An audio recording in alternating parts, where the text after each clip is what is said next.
lungs. A stroke cuts off blood flow to the brain and can cause damage that affects your speech and movement. Therapists used to believe most patients' language skills improve only in the first few months up to a year. But a special kind of therapy is helping some patients even years later.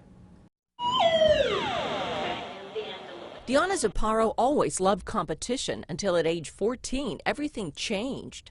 In swimming sectionals, actually, get out and massive stroke.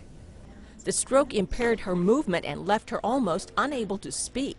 It was one word at a time and a very limited vocabulary. Edward Taub developed constraint-induced or CI therapy after stroke or brain injury.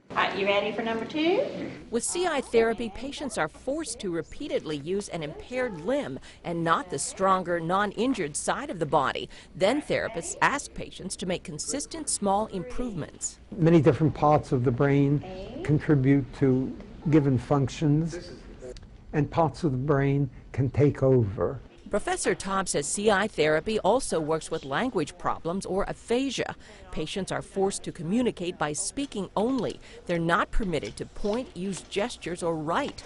Diana is now 18. She's been accepted to college and just went to senior prom. Push through it and keep getting better.